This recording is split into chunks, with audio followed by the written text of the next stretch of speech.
On. Hello, everybody. Hello, Paula.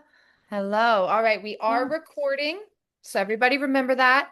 If you have a question you want to ask, you're more than welcome to turn on your video, use your voice. Just know that these are recorded and will be posted to YouTube.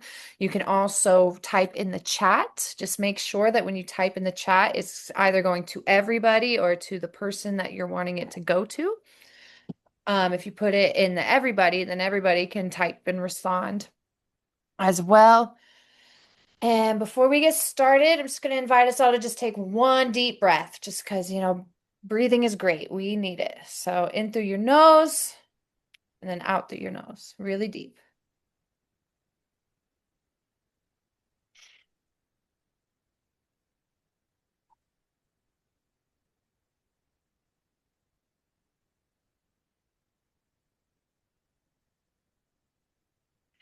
And that breath, one of my, I want to say he's my favorite teacher, but I can't remember his name right now. But I really appreciate what he teaches on like speaking and communicating with people.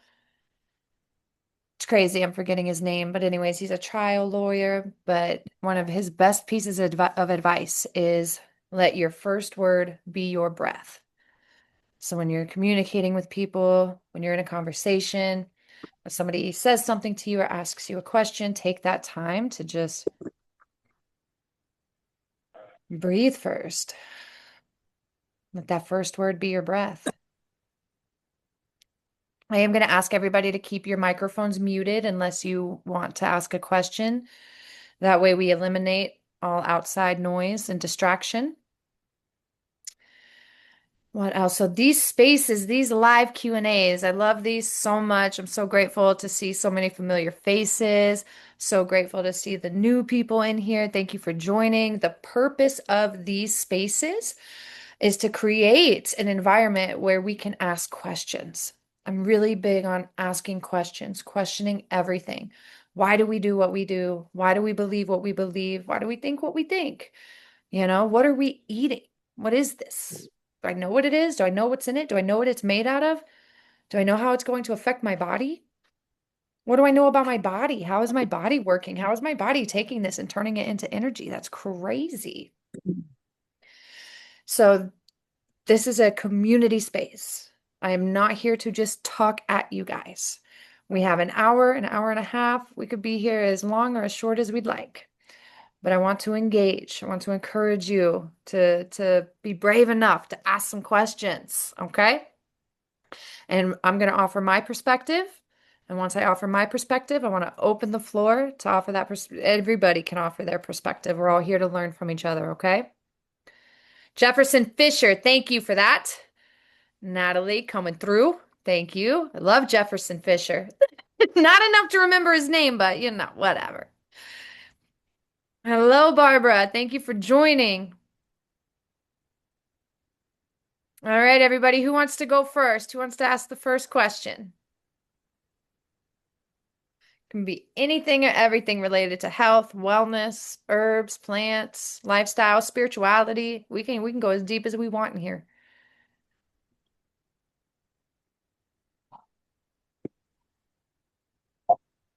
Can I ask a question? All right. All right. So I I used to do the like if I eat something, I don't drink anything for 2 hours to help the digestion, and then between eating and then eating again, I usually leave between like 3 to 5 hour space for the food to get out of the stomach. So, but there also like I read, you should actually drink some warm lemon water 10 minutes before you eat to get the juices flowing. So if I drink something, usually 30 minutes prior before I eat, what kind of 10 minutes? Hold on one moment, Tina. If everybody will mute your microphones, I'm gonna, yeah, just mute your microphones, guys. Otherwise, I'll have to mute them. All right, Tina. There we go. Dwayne, I'm gonna mute you. I love you. Let's see who else. Michelle, I'm gonna mute you. If you guys can't unmute yourself, just leave a message, leave a chat, and I will unmute you. So, all right, Tina. So, all right, where you left off. So, you'll usually drink about 30 minutes before something warm. Sure. And then I was reading you should really drink warm lemon water 10 minutes prior to eating for the digestion, but that the 30 minutes would be better. And then eat, and then don't drink for 2 hours for the digestion, and then don't eat for 3 to 5 hours for the next meal. I think that you're on the right path here. I think 2 hours is a little too much, but it is really important. I'm really glad that you asked that question because we really should not be drinking fluids while we are eating food. And a lot of people do. They'll drink whole beers while they eat their food. And what that does is it compromises your stomach acid, especially, like water too. Beer's a little more acidic, so that can help. Um, I do like the idea of something hot and something acidic like lemon water before 30 minutes before. I would prefer 30 minutes before, even 20 minutes before. 10 minutes is still pretty close. And then I do the same thing. And it's kind of weird to people too. They're always surprised. Like, I don't want anything to drink with my food. And again, because you're compromising your stomach acid, you compromise your stomach acid, and it makes it harder for your body to break down the food. When you water down the acid that helps to break down your food, your body then, as it's digesting, has to work harder to create more acid to break down that food. So yeah, I recommend people try to avoid drinking 30 minutes before you eat. And if you do drink, something like hot lemon water is fantastic. Sometimes I have people take tinctures of bitters like fennel and anise and orange bitters, like 15 minutes before they start their meal if they already have a sluggish digestive system and have a hard time breaking down food. Having them take that shot 15 minutes, it kickstarts. And yeah, lemon water's doing that. It's kickstarting the gallbladder and the liver and helping to release the bile to break down the fats and the proteins. So that's what I think. And then I don't think you need to wait 2 hours after your meal, but I would wait at least 30 minutes. So at least 30 minutes before and after each meal, avoid drinking large amounts of fluid. Natalie, you are muted. Yep. Hello, Barbara. All right. What's the next question? Unless anybody wants to add to that.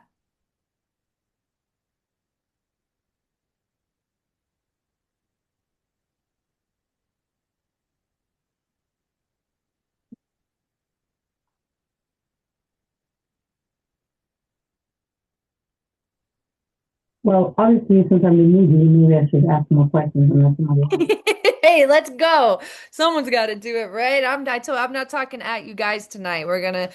This is a community space. We all get involved, we all contribute, ask questions. So, and if you don't want to get online and do it, then just type it in. Amy says, is cinnamon good to add to hot water? I don't see why not. I add it to my French press when I make my coffee. I grind the beans fresh, I grind the cinnamon, and I add both of those into the French press before I add the hot water.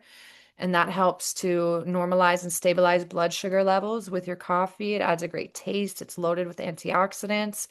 And again, almost everything, what I love about heat, which there aren't many things like marshmallow root. You want to, if you're looking for that thick, demulcent, hydrating quality, then you would want to use cold water. But for the most part, with most medicine, you want heat and water. And when you drink that medicine in hot water, that heat, because again, your body, right, has to work. Heat is life. Your digestive system has to heat up to be able to extract and utilize the medicine, whether it's from your food or herbs or whatever. So by drinking a hot beverage, your body doesn't have to heat up to absorb those nutrients. That hot water helps to relax the cell walls, the membranes, absorb the nutrients and use them better. We need heat for all of the cellular and metabolic processes too. So heat is life. Of course, nothing is absolute. I'm pretty big on hot, but here in Florida, in the middle of August, when I've been outside all day and I'm overheated, I will drink a glass of ice water. But in January or February, I'm not going to drink a glass of ice water. I also really recommend that we make our smoothies with hot water. Smoothies are really have the potential to be so healthy and so hydrating, but the problem lies is when you drink an ice cold or a cold smoothie, it's like you're just dropping a cold smoothie on that fire that is your digestive system, especially if you're using frozen berries. It's completely fine if you can take your fruit out of the fridge, let it get to room temperature, use room temperature water, that's fine. But if you're pulling berries out of the freezer like I do, it's more affordable that way. You can get more, it saves space. They don't go bad as fast if you don't eat them. And I just get the kettle going with hot water, pour it in there, and it helps take the load off of my body and makes it easier to digest. Great question. All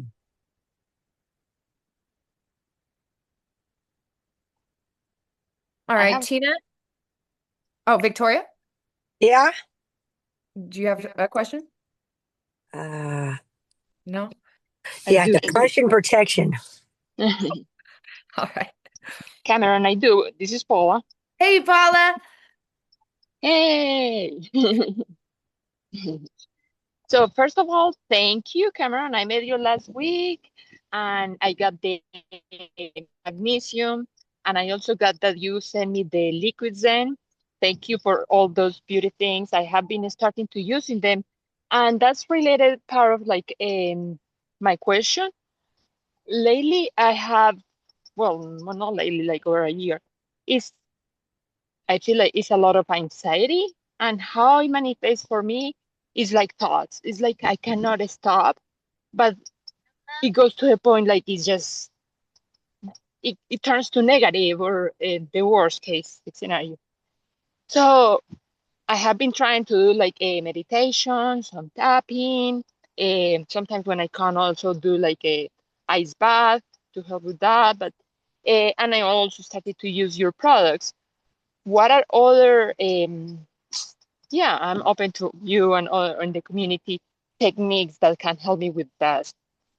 Yeah. So a few things with that liquid Zen, when I tapped it, I was like, what do I want to send this woman? It was the liquid Zen. And the liquid Zen is incredible for anxiety that is in your head. You just can't get out of your head. So, but I want you to feel free. Like I'm going to show you. I keep my liquid Zen in this. This is what I keep and then I pour some water in a cup and I take the lid off and I pour. It's like a drink. And once you get to know it, like start with one full dropper, get to know it, but then do not hesitate to take 5, 6 whole droppers. Don't hesitate to take that dropper out and pour from the bottle. They're really safe herbs. And what those do is they take you out of your head down into your body. But then sometimes if we've spent a lot of time cerebral in our heads, our body is tense and we're not even breathing. So then when we do drop down out of our head into our body, it hurts because we haven't been connected with it. So that formula helps to relax the muscles, increase circulation, and the other herb in there, so it's blue vervain is the one that's taking you out of your head. Damiana is the one that's relaxing your muscles, and the meadowsweet is helping to relieve systemic inflammation. So definitely feel free to use that as much as possible, but also super important, especially Signs your knees are starving for magnesium. One, say that again. That was someone else. I know. Yeah. Okay. I'm gonna mute them. Um, and they did. Yep. I'm always going to get to magnesium. You could bet on that. So, but hydration too. Hydration, especially for women, especially for high voltage, strong women. We need a lot of, we are, and so many of you have heard this so many times. I love you so much, but we're hydroelectric beings, water and electricity, and then minerals like magnesium. All minerals are important. I do think magnesium is up there, top tier, so important. These minerals are like spark plugs in the body to help keep that electrical flow going. But if you're dehydrated, which most people are, it's really challenging to drink the amount of water that we need to drink with the toxins we're exposed to, the daily stressors, just breathing. We breathe. We need like a quart of water just to breathe every day, let alone all of the other processes. So I do my best to try to drink 3 or 4 of these a day. It's about a quart. And I put some sea salts in every one and drink those, tea, your tinctures, And then there's, one of my favorite easy breathing techniques that you can do. And I'm going to open the floor in a moment for other people to make suggestions if you have some, but it's called box breathing. And it's really simple. You breathe in through your nose for a count of 4 seconds, hold your breath at the top for 4 seconds, breathe out through your nose for 4 seconds, hold your breath for 4 seconds. And you repeat that for about 3 to 5 minutes, and it helps to shut off that fight or flight response, helps to lower cortisol, and starts to help to regulate your nervous system. Make sure that magnesium oil that you got, that you're putting it all over top and bottom of your feet every night before bed. Make sure you go read that article that I told you about on the website. Just type in magnesium so you can also use it during the day, but there are certain things you need to know about that are in there. And then what's up? Anybody else have some recommendations? Tina At says what time do you recommend taking the liquid Zen? you can take it at any time of the day. When I take it during the day, I take a little lower doses, maybe like 2 to 3 full droppers. And the thing about the liquids in, you can dose it every 2 to 3 hours if you want. So if you want to take smaller doses during the day and dose periodically, that's fine. And then towards the end of the evening, that's when I kind of up the dose because I can really relax. Okay. Tina said, laughter yoga helps me when the monkeys do cartwheels in my head. Yep. Stretching is so important because, again, so many of us, we're so stressed. We're just walking around like this. And all of our muscles, tissues, tendons, fascia just get real tight, and blood can't flow, electricity and water can't flow, nutrients can't flow. So I do recommend, even if it's micro stretching, where okay, you're doing some laundry, right? And you can stand there for 2 minutes and stretch your legs. Make sure you can touch your toes, pull your leg up. You're at the sink doing dishes. You can do some back stretches. And there are a lot of really good YouTube videos, and you can just look it up, like daily micro stretches. And then you can start to incorporate little stretches throughout the day while you're doing stuff. You're out at the park with the kids, and when you're not on the call, you can stand there and do some stretches. And that will just help to relax that tension and bring flow. And I will say at first, especially if you're not a stretcher and you haven't stretched much, it can be uncomfortable because you are kind of everything's been so tense. So you're letting that go, stagnation gets moving, tissue has to repair. But the more that you do it, the less it will be uncomfortable and the better your body will feel. Anybody else want to add?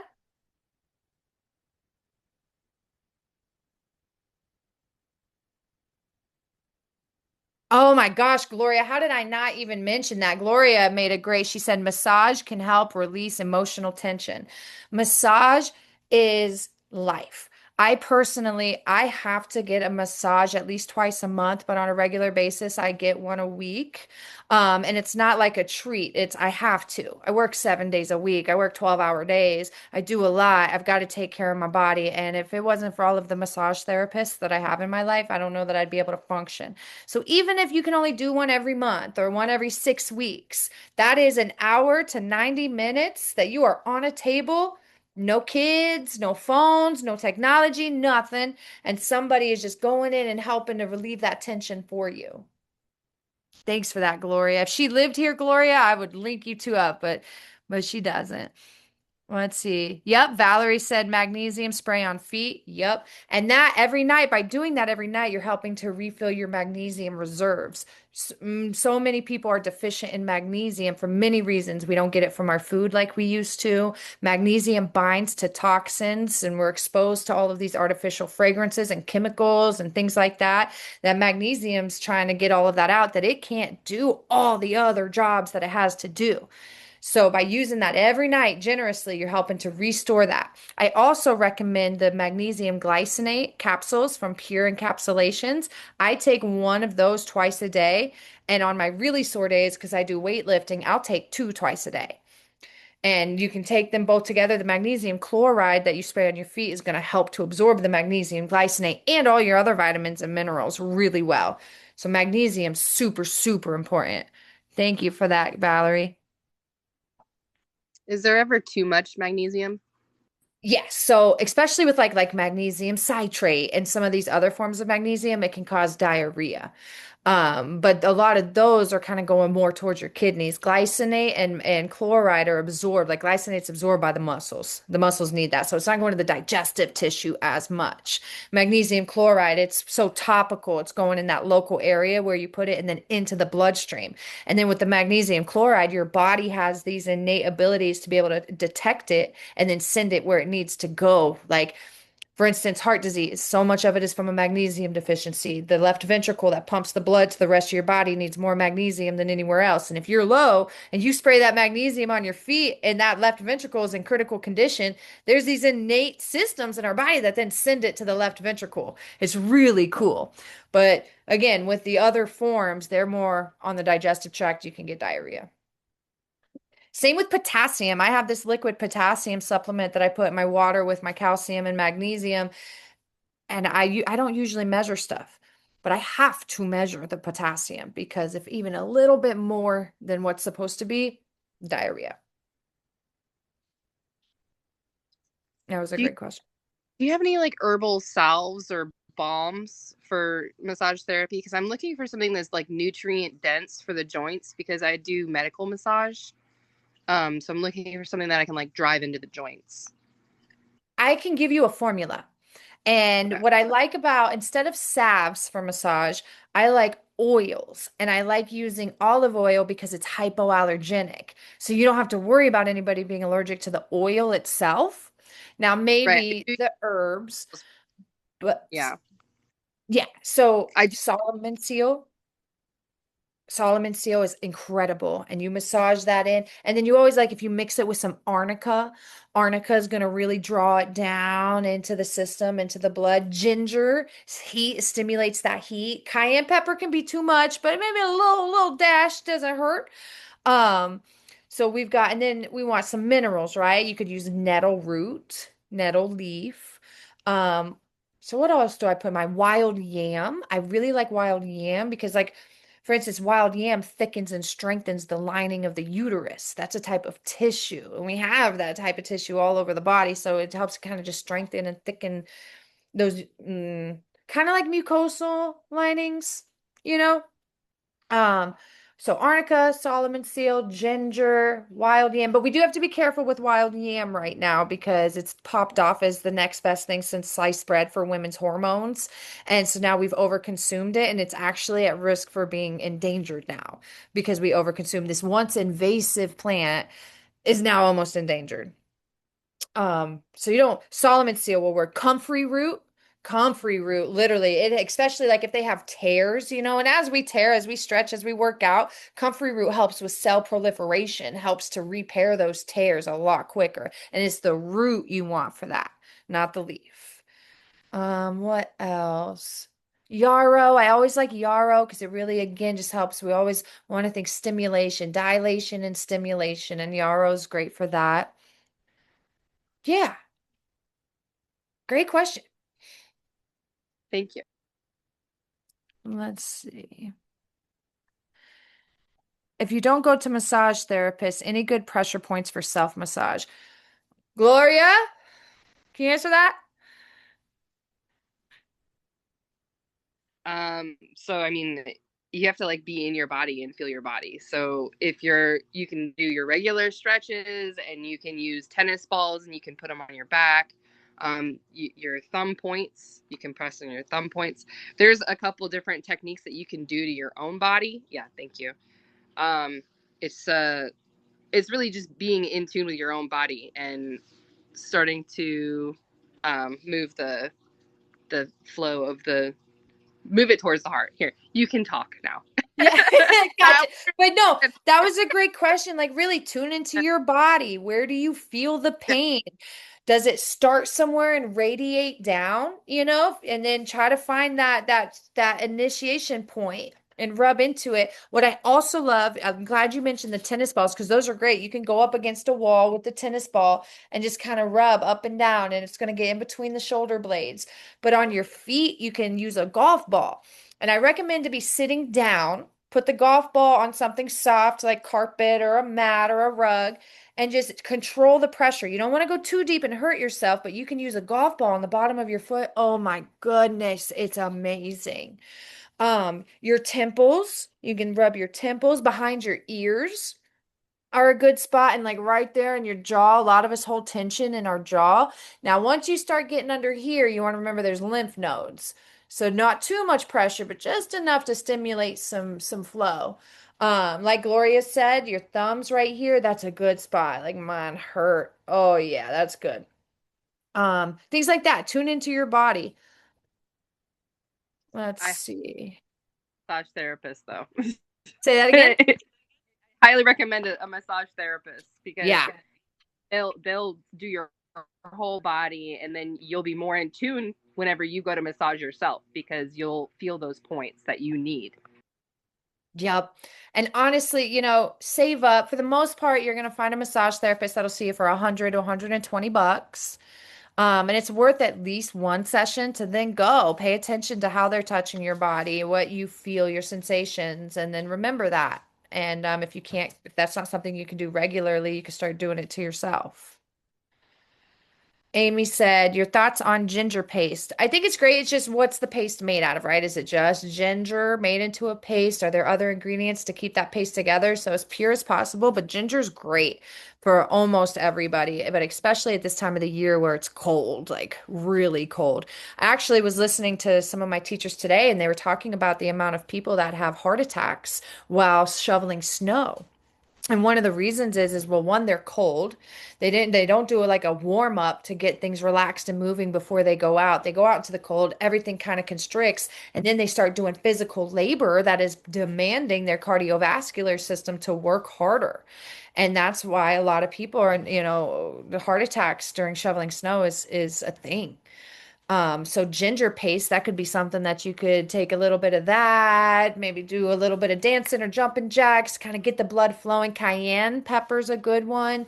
Cayenne capsules, I love to take just one of those a day. That really works to just dilate the blood vessels and keep things moving. A cayenne tincture can stop a heart attack. If somebody, like I keep one in my truck at all times in my emergency kit because if someone has a heart attack and we have to wait on EMT, you better believe I'm putting a shot of cayenne pepper down their throat. And it has brought people out of a heart attack. It is awesome. So yeah, as long as the ginger paste doesn't have a bunch of junk. Yeah. Do you have in your emergency kit? Do you sell emergency kits? I don't sell them yet, but I will. I want to answer. That's a great question. I'm going to answer Paula's question here, and then we'll talk about that because that's a great question. So Paula said, "What herbs do you recommend for Hashimoto's?" And I'm glad that you asked this question because this is something to really remember. With something like Hashimoto's, that's a chronic condition. I call these lifestyle ailments.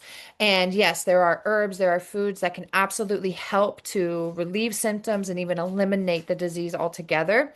But it's really important that it's not, oh, here's this formula. Oh, here's this one size fits all protocol.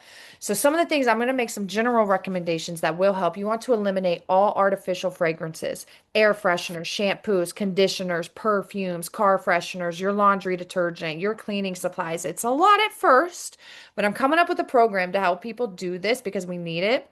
Or just start with one thing, your laundry detergent and your perfume, knock those out. But Hashimoto's, it's your thyroid, but your thyroid, your lymphatic system, it's all connected. They all play together. And those artificial toxic chemicals just attack your lymphatic system, and which then attacks your whole body. So eliminate those. Try your best to avoid processed sugars and refined carbohydrates. And something I've seen consistently with the people that I work with Hashimoto's, turmeric and ginger capsules really help to relieve the pain and inflammation. And when I say turmeric and ginger capsules, I'm always talking about I take the whole roots. I grind the whole roots, encapsulate them myself. A lot of these supplement companies, you will get turmeric extracts. That means they have concentrated, isolated, made it kind of stronger, more drug-like. You want to be careful with those because plants, again, are like communities. They're these communities of constituents and they all work together. But this Western world we live in, we say, oh man, this one constituent is what's doing the job. So then they take that constituent away from all of its friends. And it does its job differently because it doesn't have the support of the community. And so many supplement companies are doing that. I'm a big believer in the whole herb. There are cases where we need something stronger. But that's also done with a protocol and intentionally. So turmeric and ginger eliminate all the artificial fragrances. That's a must. We are being bombarded by toxins all day, every day. And if there's one place that we need to be able to go to be away from that, it needs to be our home. Our home needs to be our sanctuary. The world is toxic. There's a lot going on. We can't do a whole lot about that, but we can start in our home. Dwayne agrees. Yeah, but that was a great question. And also, you guys always keep in mind, I'm out here a lot with a lot of people, and you would not believe how many times people come up, so what do you have for cancer? And I'm like, listen, if anybody tries to sell you something to that question, they are just trying to sell you something. There's not an herb or a remedy or anything that's just going to cure your cancer. Their lifestyle changes. Health is a lifestyle. I'm going to have that tattooed on my forehead one day because that really, health is a lifestyle. But things like this, again, it can seem overwhelming, but our bodies are amazing. They want to respond quickly. They know what they need to do. And once we start eliminating what's hindering it and adding what's going to support it, your body responds so quickly. So, to Gloria's question, what is in my emergency kit? I'm trying to decide like what tier because I've got like an EMT kit. So we've got tourniquets, we've got all sorts of different bandages, wraps. I've got chest wounds for bandages for sucking chest wounds. I've got life straws. I do recommend that you get those life straws. It is like $80 for 5 of them, but you've got them. You can get like 1,800 gallons. You could stick that straw in a puddle and drink from it if you needed to. So I think that's important. I like to keep yarrow powder for wounds and bleeding. I keep my Warrior of the Woods blend that has burdock, yarrow, red roses, and red clover to help prevent infection or if somebody gets a bit by something. Plantain tincture is really good for that as well. So the yarrow powder, the Warrior of the Woods. I always keep a little bit of castor oil in there. I don't know why, but I do. Magnesium oil, because again, that's just relaxing. I keep something for anxiety. So if people are having panic attacks, I've got the liquid Zen, I've got the wounded healer, I've got just blue vervain by itself. Because you want to also think, okay, what's going on? We've got physical harm. Somebody's physically injured. They're freaking out about it. Their girlfriend's freaking out because they don't know if they're going to make it. We got to assess the situation and see how everybody is and try to calm and de-escalate the situation as quickly and efficiently as possible. Um, what else? I learned recently, like the tourniquet, you want to take it out of its package and have it wrapped in a way with 2 rubber bands where you can quickly just take the rubber bands off, slide it up on whether it's the arm or the leg that's been severed, and get to twisting it. Tourniquets are important. They suck, but if somebody, if their artery's been severed in their legs, you only have a couple of minutes to stop that before they're gone. And then you can pack it with yarrow, bandages. What else do I have? Got so much. Anybody else in here have a first aid kit? What are you keeping it?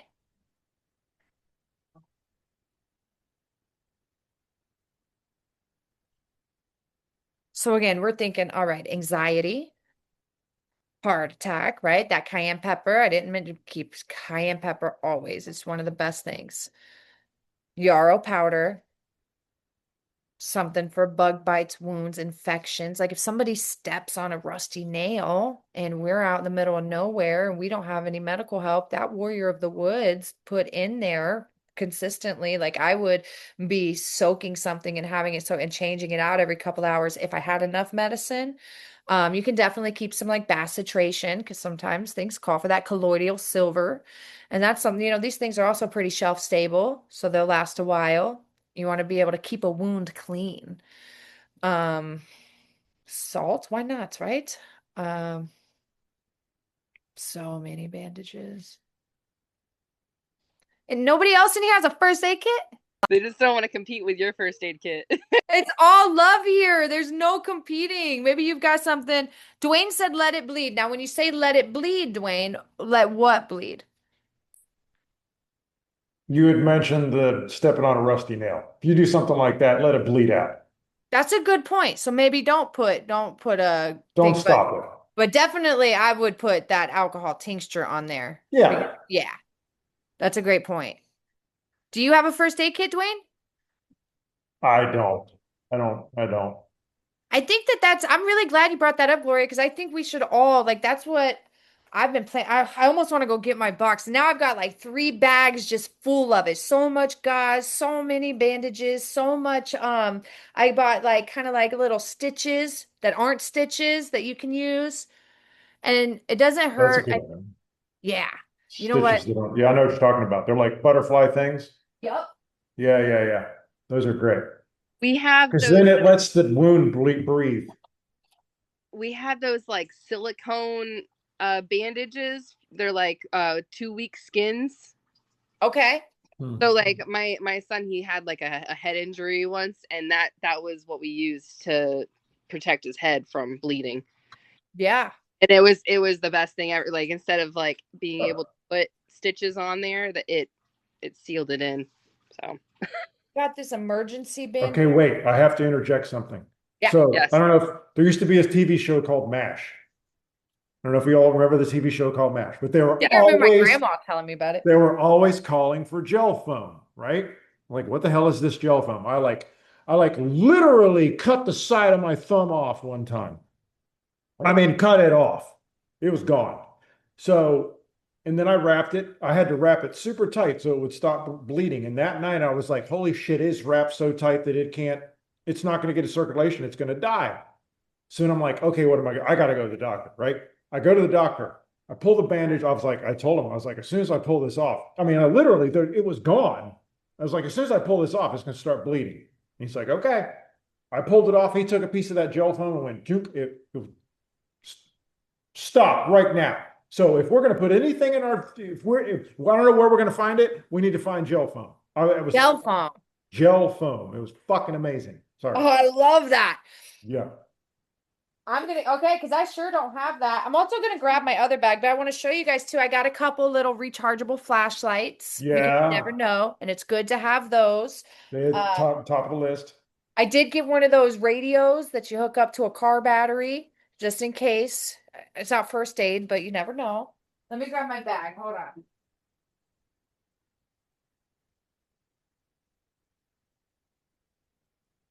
All right, and I'll show you guys. This is just the house bag. I've got a bag like half the size that's in the truck with most of like the herbal remedies, but I want to see what else I got in here. So these are those life straws. And again, I did get like the premium ones because I don't want to cheap out on something that might save my life, you know? So if you have to save up, I bought these were now some people have like allergies to these artificially colored ones, and then for the most part, if they know, they'll tell you. But these are a lot more affordable. So I bought a bunch of these, like a box of these. But I also have the ones that are more natural and won't irritate skin. Nobody will have an allergic reaction to these if you had to really bandage it up. Got some emergency blankets. These are things to just think about. I think that we should all be thinking about, like, if we needed to survive, would we be able to survive? What do we need, right? Duct tape. I know, Gloria, I know you're laughing, but it's so true. I think that we should have duct tape. Trash bags too. A lot of I survivalists talk about keeping, go ahead. pull it out. You're like, I got this, and it's great. It's perfect. What else? Some matchsticks that like, these matchsticks, it could be raining outside and I'll still get fire. And you never know, maybe you have to heat some water to disinfect something if you are lucky enough to have water.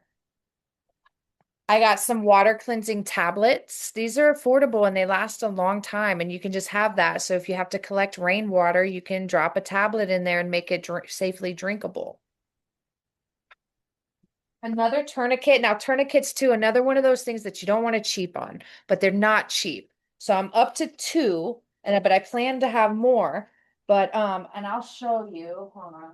You're like ready for a war zone. You should see my food stash. I know. I was like, you haven't even told us about your like your liver stash. But it's not even liver. I've now freeze dried. So I got a freeze dry because I feel it, you guys. I think we should be safe than sorry. So I have about 400 freeze dried eggs, and those are really cool. It's powdered. So you take the eggs, you scramble them up, you lay them in there. They're raw freeze them, freeze dry them, and then 2 tablespoons of the egg powder with 2 tablespoons of water reconstitutes it, and boom, you've got a scrambled egg to eat. I've got chicken, pork chops, beef, lots of vegetables, lots of fruit. And then I went ahead and baked some cookies and put those in there too, because we might need a pick me up, you know? What else? Oh, like wound packing gauze. So you want wound packing gauze with like if it's a deep, deep, deep cut, you want to pack that wound. What else? I got those triangular bandage wraps.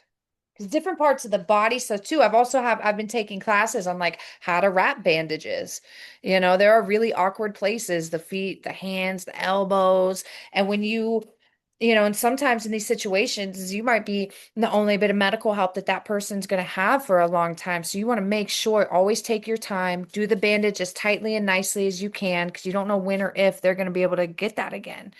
And then the more tightly and well done it's wrapped, the less likelihood of dirt getting in there, dirt, crud. So what kind of environment are you in? Is it muddy? Is there flooding? You know? I'm saving up for some gas masks. But not too tight on the bandage, of course. Not too tight. Yep. And so you want to be able to kind of like your pinky just a little bit. You want to be able to, I kind of do it like when do dog collars, right? I got to be able to stick 2 of my fingers between there and make sure there's enough space. So with bandages, like if you can tuck your pinky in there, that's good because you don't want it too loose, but you don't want to cut off circulation. Most times, someone's going to be able to tell you, hey, that hurts. I think that's too tight, and communicate with the person as you're doing it. Hey, how does this feel? You know, is that too tight? Do you need a little bit more loose? And then too, always remember, it's better to take your time and do the bandage properly. And it's challenging. A lot of times there's chaos going on. People are freaking out. You've got to keep your calm and do it. Um, I forgot where I was going with that. But yeah, you guys get it. CB radio.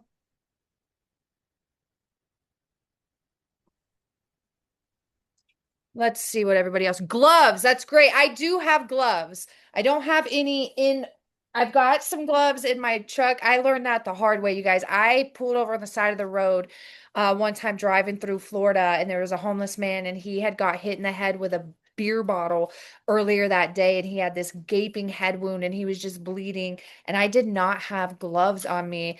And so when I told everybody sent me gloves. So I've got a lot of gloves. We are good on gloves.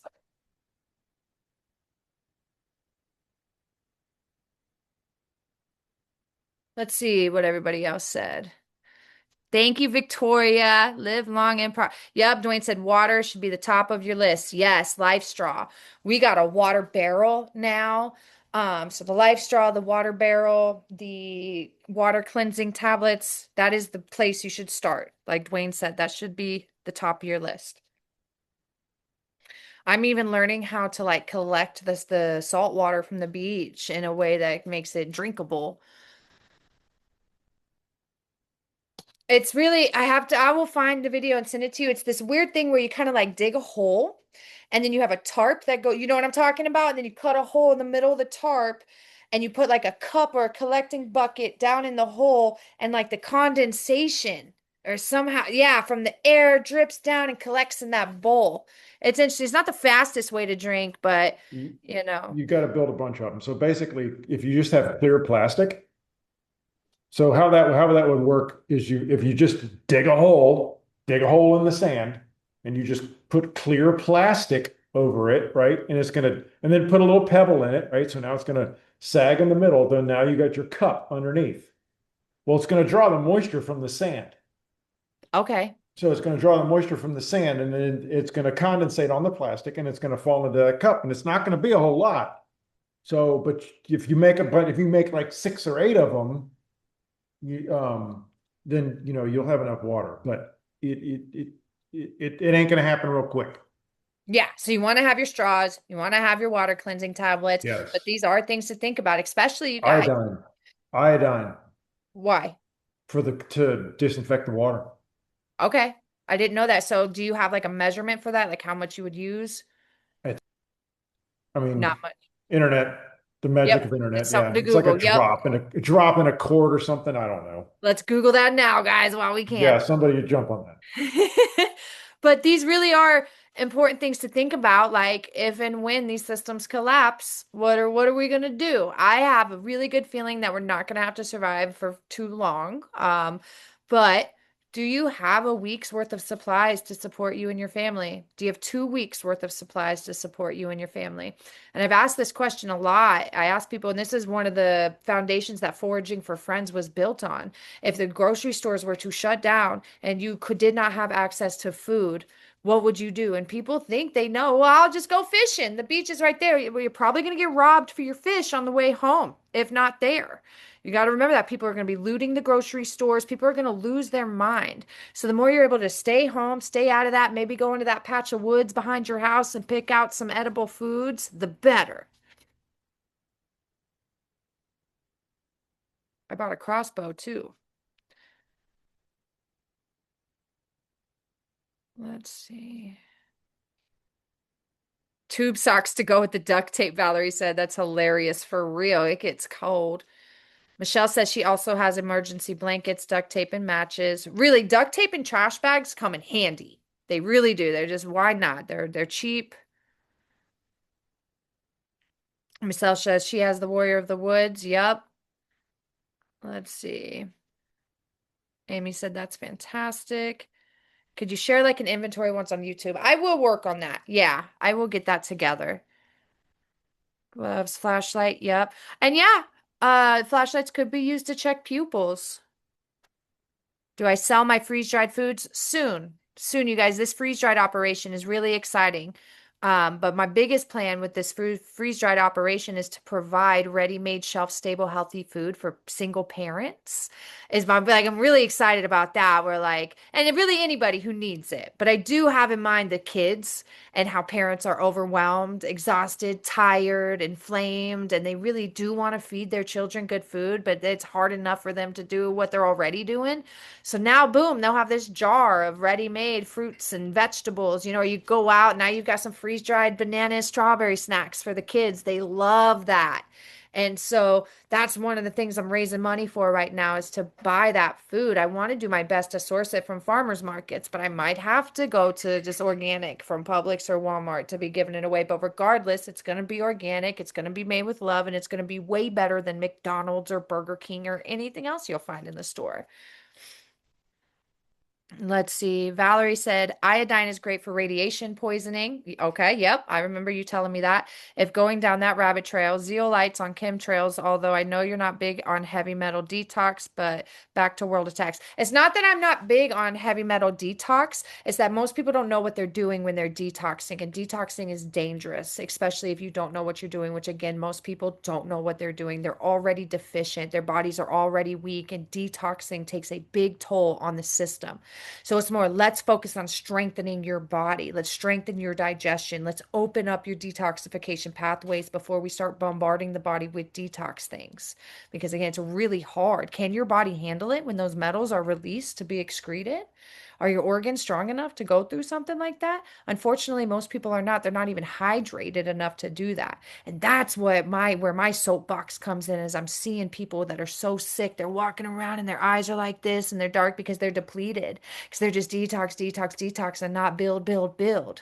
And our body's amazing. It knows how to detox so much that if we give it what it needs, it's going to do most of that work for us. And then what we do is just to help push it a little bit further. That's it. But people are pushing their bodies too hard. And I will always remind you that the detox industry is a $1.4 billion industry. They're making billions of dollars by scaring you into thinking your body is sick and you need this product and it's going to fix it all instead of addressing what's making it sick in the first place.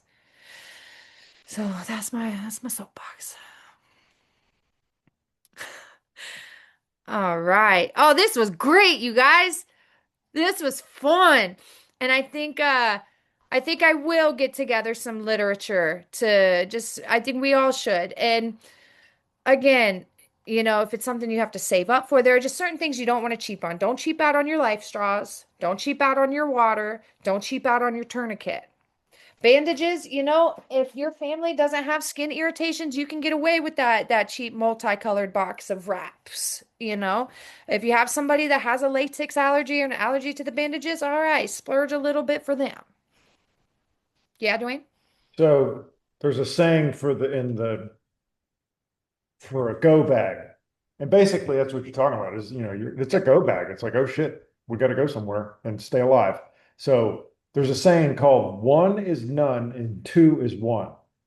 So two flashlights because one of them's going to break or the battery's going to go dead. So now I at least have one. And then two sets of bandages because I'm going to use one now. I have one. So two is one.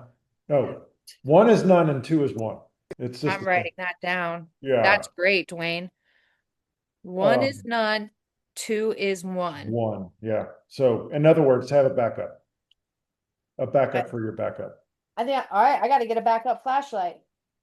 Oh yeah. If you only got one flashlight and I'm telling you, that's like light is like on the top of my list now. Um, so you were talking about, if I'm going to go fishing and someone's going to steal my food. Okay, if it gets to that point, then we're in real trouble. Okay, so we're talking now. Now I have a suggestion for trade items: the flashlights. Buy 50 Bic lighters. You know what a cigarette lighter is going to be worth to someone if the shit hits the fan? Because people don't know how to, I mean, I can light a fire. People don't know how to light a fire. So something as simple that trade items, if that's something you might want to think about adding. I love that. Yeah, I know because I've got that. I've got medicine and I've got supply. Yes, okay, Yep. you have. But it's like, But I think that's great for everybody else to remember, like, what can you trade? And what can you trade? So if I have three lighters and I'll give you three lighters for that fish kind of thing. I don't, you know what I mean? But yeah, yeah. actually no, because I have one lighter and you owe me three fish because you can't even cook your fish without my lighter. And people can do that. They really can. You want to be prepared because when it gets like that, people can be ruthless and it's just Well, yeah. the way Well, it is. the shit hits the fan scenario, and it's like gold and silver. I can't eat gold and silver, Like that. right? No. So medicine, yeah, lighters, food. Skills, right? Oh, you need help building shelter. You've got Yeah. elderly people with you. Well, I've got muscle. What can you Oh, feed I me? got tools. Yeah, tools. Yeah. What can you feed me? What skills do you have? What skills can you start? Can you keep calm when there's chaos and somebody's wounded because maybe the person with the supplies can't? Like what can you offer? And I've been meditating on this and I'm going to share about it soon, but it is the law of nature is God, and the law of God is nature. And nature, this is the realm we live in. It's the natural world, and there are laws of nature, and you either adapt or you die. And when stuff hits the fan, and we're no longer as civilized as we once were, but instead, it's nature now. It's eat or be eaten. What can you contribute to survive? Because every species out there, every animals, every pack, you contribute to the pack or you do not make it. And nature doesn't care about our feelings, so these are hard conversations to have, hard thoughts to think about, but it's reality. And it doesn't hurt to even have half a plan, a little something, something, because most people don't even have a clue. Let's see. I'm getting the dogs hyped up. I'm ready to go now. And that's why too, like, you also want to make sure that you can protect your supplies. What's the point of having them if somebody with something a gun can come take them from you, you know? Me, if they were to try to do that, well, I do have my crossbow, got some explosives, and I also have, hey, hey, hey, I've got skills. I've got skills. I can help. I'm very valuable. Don't kill me. Don't take my food. I can help. It's worth something. Dogs, yep, dog. And it just depends.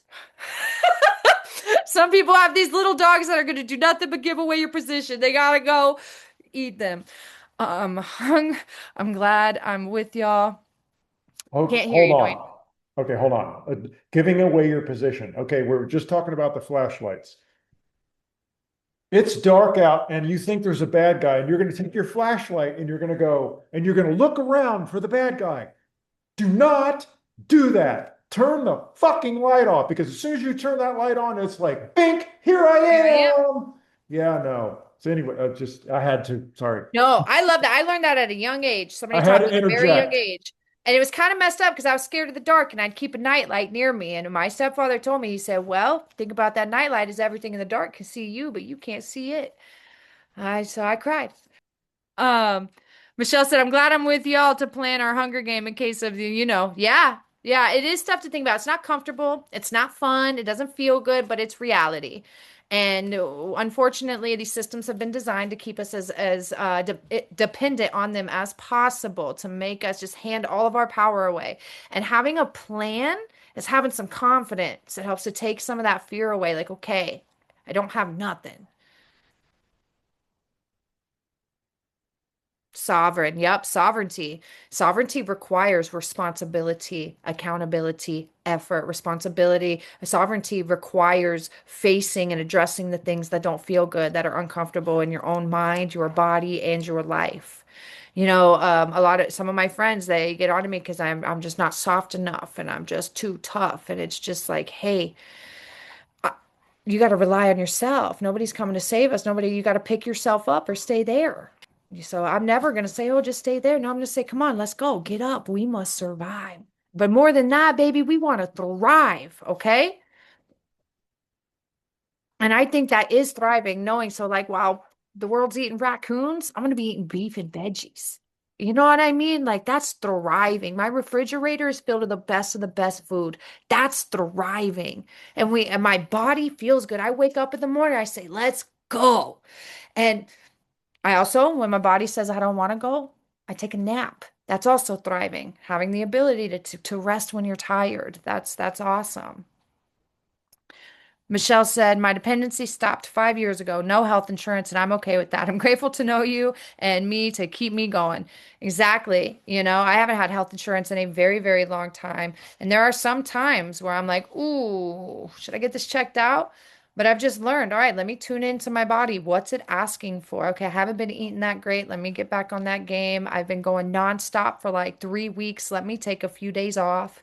Um, there's little things like that. Learn to listen to your body. And there are times, there's a woman who's usually in here and she'll tell you, I think one of two people out of hundreds of people. She called me. She told me what was going on. I said, hey, you need to go to the hospital right now. And I never say that, but she needed to go to the hospital. Her liver was failing. And she, to this day, is just like, thank you, because the doctor said it was bad. And so there are times. But for the most part, what if that hospital's not there to go to? And think about that too, you guys. I mean, if you're on medications that you're dependent on, do you have a backup plan? How much of a stash do you have? What would you do if you didn't have access to those pharmaceuticals? Because that's reality. What if you're dependent on oxygen or a life-giving machine and there is no electricity? I bought a generator with a solar power panel that will hold enough power to keep my deep freezer going.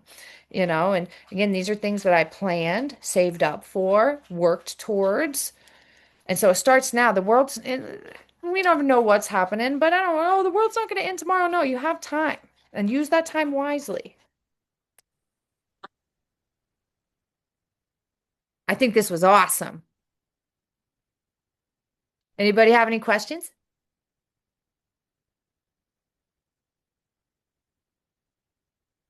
Dwayne, thank you for all of your input. That was cool. Trying to think of just anything else. What are your dogs going to eat, right? So the first two whole beef livers that I bought, they're in the food store for my dogs, should they need them. Um, Water, food, warmth, fire. Yeah, it grows really good here. So like I've got so many papayas. I get probably 40, 50 papayas a year, like from one tree. And so you can have multiple trees and then you're set with papayas. Great point, Gloria, because listen, you guys, you can, even if Grow maybe your you food. don't have a big yard, but you have a couple spots that get sun, get some big pots, grow some food that you can dehydrate and store. Potted gardens are real. You could grow kale, dehydrate it, I- store it away. I'd like to ask a question. Yeah. Um, I'm trying to cut down on my THC level, and I'm doing pretty good. I've gone over an hour and a half, and I haven't smoked a joint. And I'm trying to either quit or really cut down. So I was wondering if anybody had any suggestions or anything I could use. I'm not really into gummies, and so I don't know. No, that's a great question. So there are some options. There are herbs like lavender, damiana. You can honestly just Google herbal smoke blend. And then you can, if if it's that smoking that, you want to get the THC out, but you want that hand to mouth, that smoking, you can make herbal joints and smoke those instead. Like some catnip. You can smoke catnip. Yes, I you can. know it. I tried it. I also I use sage. So like I don't smoke the sage, but just the process of burning it makes me feel like, oh, like you're burning a joint, you're burning some sage. So Ooh, I like that one. I actually have some, and I've used I've the used sage. it. You said you've yeah, used the sage, Dwayne? Yeah, yeah. And When I purified. was smoking all the time. something you can do too, there's a ritualistic aspect to the Yeah. smoking of the marijuana, right? You're rolling it, you're sitting there, you're smoking it. So what ritual can you replace that with? Maybe you light your sage, you burn it, you put it in a fire safe bowl, let it burn. You focus on some breath work, right? Some Oh, positive okay. affirmation. And can I interject? So I used to smoke weed every day too. Um, I microdosed with psilocybin and the tiniest little microdose you could possibly think of. And you're like, no way that could possibly do anything. And I did that for a couple, 3 months, like 2 days on and 3 days off, or 3 days on, 2 days off for a couple of 3 months. And it's like I only smoke weed now because I'm like, I'm going to go chop wood or something, or go dig in the garden and it makes my body feel good. But I used to smoke every day and I don't. Yeah, microdosing can change your life in a lot of It ways. I definitely and I recommend and working with a professional at yeah. first. At first, got to make that recommendation.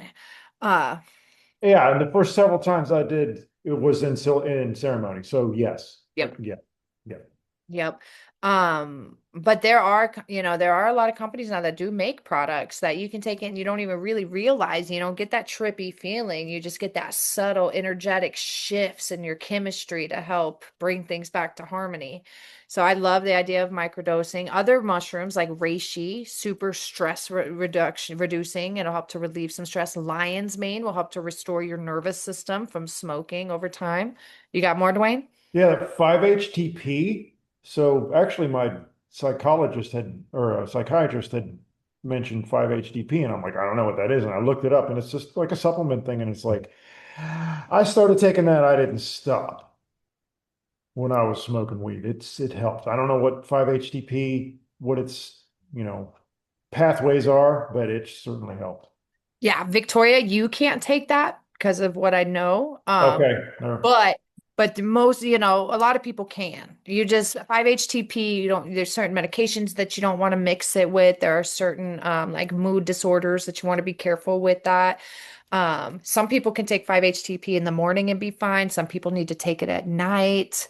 But it's like a straight it's not a neurotransmitter, but it's a precursor to the neurotransmitters. Yeah.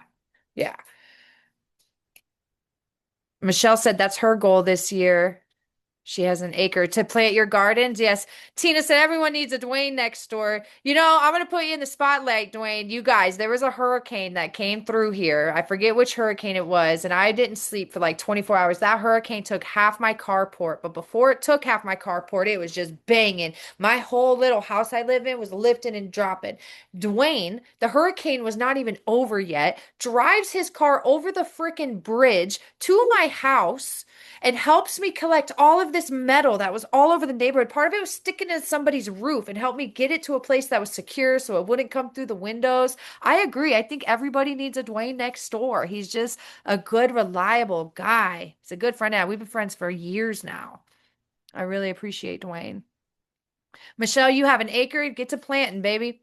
I decided to postpone my trip to Vietnam because I want a garden. There are things I want to do. There are things I want to make sure I have in place. And I just feel the call that right now is the time to make sure we get those things in place. So it's about to be spring. Um, Get your gardens going. And again, don't overthink it. Sure, do we want organic? Yes. Do we want all of the things? Yes. But what can we realistically afford? And I'm here. If you guys want to talk about that, tell me what your budget is. We'll figure out what your best options are that aren't adding toxins, but also aren't breaking your bank account. If you're not sure if you can grow, start with a potted plant and see how you do with it before you go investing in a whole garden. All right. I think this was good. Any more questions?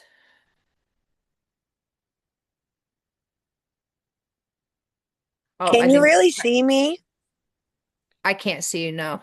What did Dwayne? Dwayne said, go online and find a 10 list for go bag. Yep, that's a great place to start, you guys. Just Google, 10 list for a go bag and see. And people are going to have different things. This is so much of how I learned is I spend hours on YouTube.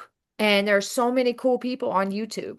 Also, Commonwealth Herbalism with Katya and Rin, they've got some really good disaster relief courses. And the cool thing about their courses is you pay for it once. If you wait till December or August, all their courses go 20% off. You will find their website at communitynourishment.org/resources, Commonwealth Herbalism with Katya and Rin. But YouTube, free resource, totally worth it. What's up, bud? I see you. I see you, bud. Let's see. Valerie said, yeah, for you, garden first. Kind of crazy times for going out of the country. I know, and I'm trying not to let fear hold me back because I'm not fear-based, but I did have some realizations that I was just like, all right, pretty sure it'll still be there in November. That'll be fine. Because we're always up to something, man. It's never a good time. I It's got always the right I got time. something I want to share. Yeah. Okay, so what you're going to want a knife for your go bag.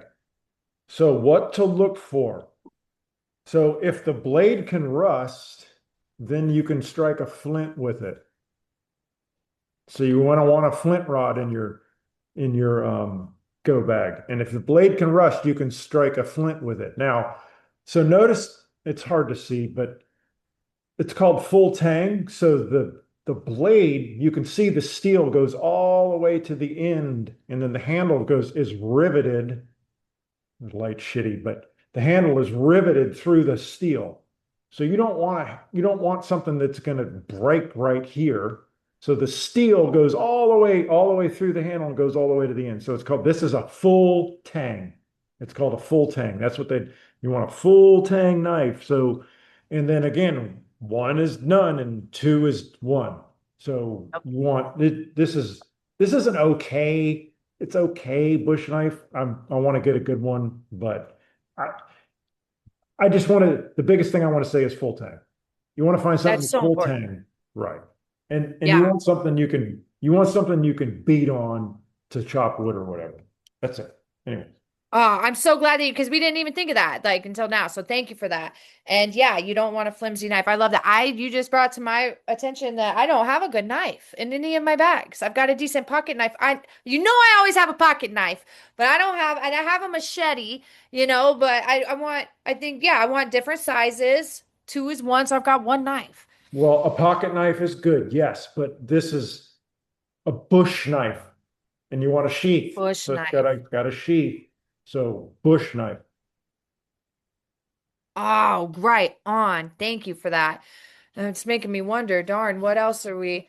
Wool socks. I've got some wool socks that I'm saving because on the cold nights, wool will help keep you warm. You want to think, okay, how am I going to stay warm? What climate are you in? What season is it? Are you going to fire gives away your position sometimes, so you can't always have a fire. And the wool, so even if you get wet, wool will keep you warm. So I don't know if you've ever heard the term is cotton kills. Okay. There's a term, cotton kills. If you get wet with cotton on and it's cold, cold, cold, even if it's not that cold, you will get super cold because it'll wick the heat out of you. I, I don't, I don't wear cotton. I'm seriously, everybody's like cotton, cotton, cotton. It's good for you. Yeah, I get it, but I live in Florida and I'm sweaty and I have all modern materials. So modern materials will keep you warm if it's wet, and wool Mm-hmm. will keep you warm if it's wet. Cotton kills. I love It's a that. term. I love that. No, that makes absolute sense. It does. And like times like this, like, yeah, like I got rid of all of my synthetic stuff except for my jackets, except for the things to keep me warm. Polyester works wonders for that. It protects you more, it keeps you warm. And if we're at that point, we're not worried about when wearing natural fibers or not. Well, Push. but the rest of my lifestyle is so clean that I don't worry about the unnatural fibers because there is no artificial fragrances in my house. There's no artificial fragrances on my body. There's no artificial sweeteners or food coloring or artificial flavors that go in this thing. They don't Yep. go in this thing. Yeah. I'm glad you make that point because that really is like some people get surprised when they learn that I roll up my own tobacco. And, yeah, maybe tobacco is not the best for you, but I have a very strong foundation. My life is clean as it can get, other than my tobacco and my occasional pizza from Bronx House because I love them. Uh, I you do have know. occasional pizza. Yep, I can't help it. Bronx House, though, they use sourdough. They source their ingredients local and everything's organic. So that's what I really love about Bronx House.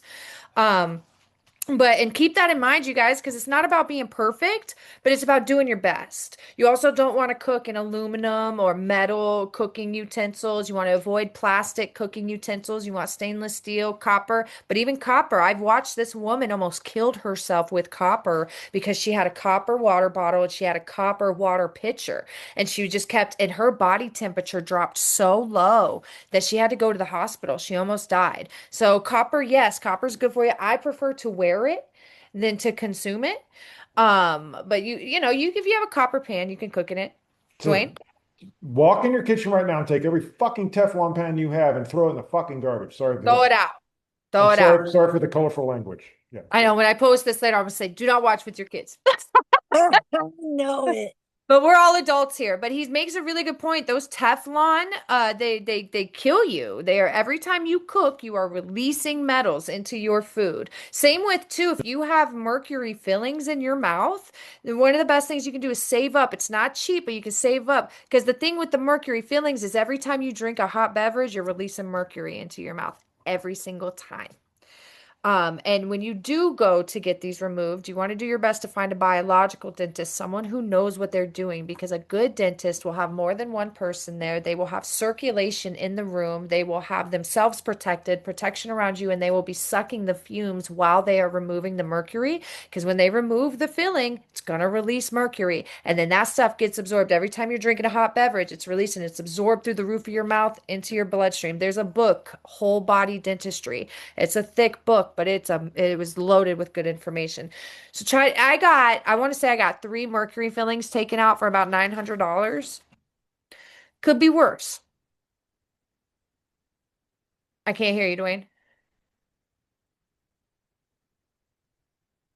I thought it was going to be a lot more than that. So yeah, send This me a was text. like 5 years ago, Yeah, but but 900 then is okay. 1800 now. I can swing 1800. So it's yeah, worth it.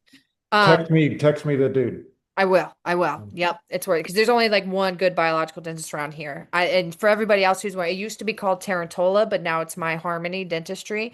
But there are more popping up now because people are starting to realize that the dentistry industry, whatever, has been very, very toxic from the things that they use. That's like people keep telling me go to Mexico to get your front tooth pulled out and a new one put in.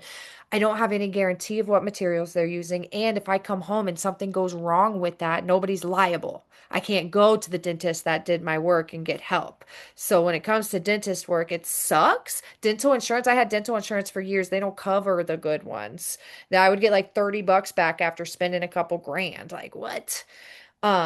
But yeah, so anybody check to see if you have mercury fillings. You'll know they're colored fillings, they're silver fillings. And if you do, just work towards getting them out. Is this Yeah, the one in World Golf Village? yep, My Harmony Dentistry? yep, Okay, thank you. yep. And like I said, I think they were cheaper before. I want to say I got 2 fillings. They charged me $1,500. Um, but they're not putting toxic stuff in there. So I really appreciate that. And I have to get my front tooth removed and replaced. and it's going to be like 5 grand, but it's going to be good work. They use like your bones, your tissue to help prevent your body from attacking the implant that they put in. And that's important.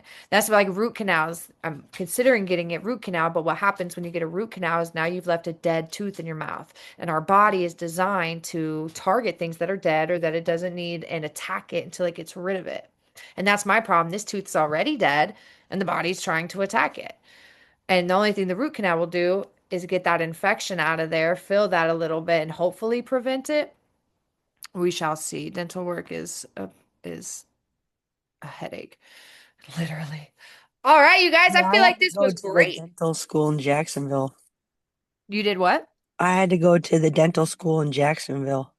That is an option. Like the wildflower clinic here, like if you have a really bad tooth infection, you need something and you don't have the money that they're asking, go to one of these. Get it done. It's better to get it done than to have active infections or rotten teeth or anything like that.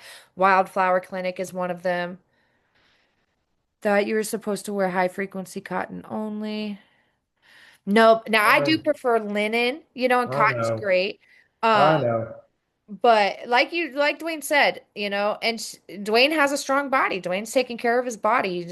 He does so much that yeah, if you get caught out there, what if he's not home and he's out and about and then stuff hits the fan and it's raining, it's monsoon season in Florida and he's soaked in cotton. At the very least, that's a good idea too. If you have space in your vehicle, keep one of your first aid kits there. Keep an extra set of clothes. Keep a nice polyester jacket, some trash bags and duct tape. Think about if you have to walk home. It doesn't Okay. matter. If you're driving an hour away, think about having to walk home In the rain. in the rain, whatever. And Yep. so you got to think about shoes, you got to think about what you're wearing, and you got to think about what's going to keep you alive. So yeah, Yeah, I like that. I like that. Because if it is raining and you don't have the jacket and then you catch pneumonia, you make it home and everything's fine, then you catch pneumonia. And yeah, we know the or at rest. least have those, like you showed the emergency blankets, at least that, at least you got like a poncho kind of thing. Yep. I'm gonna put one of those in my truck, actually. I don't have one in there. And Renee, don't think go I'm ahead. perfect either. Yeah, none of us, you guys. And that's the thing. It's not about being perfect. It's just about doing your best and being realistic. And again, having those tough conversations with yourself, doing the uncomfortable things that you have to do to thrive, to be vital. It's not easy. If it was easy, everybody would do it. We wouldn't be as sick as we are as a nation if this stuff was easy. Shoes, yep. And just one thing at a time. So to wrap this up, all right, so we know with the go bags, you want water, you want shelter, you want warmth, you want some first aid stuff. And then in real life, you want to eliminate all the artificial fragrances. If that's the first thing you do, perfume, air fresheners, laundry detergent. My favorite brand for laundry detergent, if you want it clean, but you still want that smell good, is Zum, Z-U-M. You can get it at most Publixes, Winn-Dixie, definitely on Amazon. Um, I used to use the Dr. Bronner's cast iron soap, but now I just get an off-brand version of that. There's no need to pay for the name brand to wash all my dishes. You could wash your clothes with that. I wash my dogs with that. I make my cleaning product. I make a strong tea of red roses and sage, and I make a strong tea. That stuff soaks overnight, and then I combine that in jars, half vinegar, half tea, a little bit more vinegar than tea, and I clean my mirrors, my floors, my counters with all of that. The sage is antimicrobial. Not a lot of people know that about sage, white sage, especially the smoke. When you burn the smoke, you could have a wound, and if you burn that smoke over the wound, it will help to keep that wound from getting infected. And sage has a 24-hour residual effect. So when you burn it in a room, you're cleaning the air of pathogenic microbes, and that smoke sticks to the wall for 24 hours. So any pathogens that come in contact with it are also eliminated. Um, what else? Shampoo and conditioner, that's a tough one for me. I barely wash my hair. So if anybody has a suggestion for good shampoo and conditioner, but you just want, hey, paraben free, fragrance free, or at least, non-artificial fragrance free. And then your cooking stuff. Don't store hot food in plastic containers because that plastic expands, your food absorbs it. Yep. Don't cook in the Teflon, in aluminum. So many people cook on aluminum foil. When you cook with or on aluminum foil, even if you put hot food on aluminum foil, it expands and your food absorbs that aluminum. You eat it, it goes to your brain. No aluminum. Stainless steel, cast iron. I love like my Corning cookware. I want to say it's porcelain. Um, what else? Copper if you've got to. Yeah. Try to eliminate as much plastic as possible. Don't buy plastic bottles. Listen, you are better off getting yourself a Brita water filter and putting stickers on there and writing on it than purchasing bottled water. A lot, and you want to remember these waters were distributed. They were carried somewhere. You don't know what heat they were exposed to. You ever drove past a gas station and seen those stacks of water bottles sitting out in the sun? That has just leached plastic into those water bottles. You're contributing to waste and you're drinking even more microplastics. Where the Brita water filter, they usually make them BPA free. You can refill it, and you also don't know what's in that water that they're bottling. Yeah, seed oils, like Dwayne just said here, seed oils, there's a website and it's on my resources page on Community Nourishment. It's like Seed Oil Rebellion, and it's really cool. They have a lot of links, a lot of videos, a lot of education, and you can share that with people that you know. I'm going to share that on Monday in the next email. Renee said, Sage is powerful. Glass containers, I need to order them and replace all my plastic Tupperware. Yep. And slowly but surely, right? Like, if you can only afford to get one glass container right now, that's great. That's one more than what you had. Get rid of a plastic one when you do that. Slowly but surely, you guys, if you have the means to do more, do it. If you don't, make a plan. What's most important? Life straws, water tablets, eliminating the chemicals, investing in some new products. And you're already spending the money anyways. A couple of bucks for a nicer product is way better than the what you'll lose down the line because your health deteriorates. Bottom line, you want to think ahead. What can you sacrifice? Something I did, I suggest, especially if money is an issue, I'll bet that you're spending money on things that you really don't need to spend money on. And you keep a journal. You write down every dollar you spend and what you spent it on. And at the end of every month, you categorize it. You'll see, oh man, I spent $300 at the gas station this month. Why? What did I get? How can I buy that in bulk instead of buying it from the gas station? You know what I mean? You start saving money that way. Do you want to add something, Dwayne? Oh. But yeah, and that is, money definitely comes into it. But if we all realistically think of where we spend our money, we can make some changes. Sovereignty and liberation require sacrifice. If we don't want to be of this world, then we can't be of this world. Okay. Yeah, Dwayne is a water guy. He works for the city water company. All right, everybody. I think that's for real. That's it. This was awesome. This is one of my favorite ones so far, man.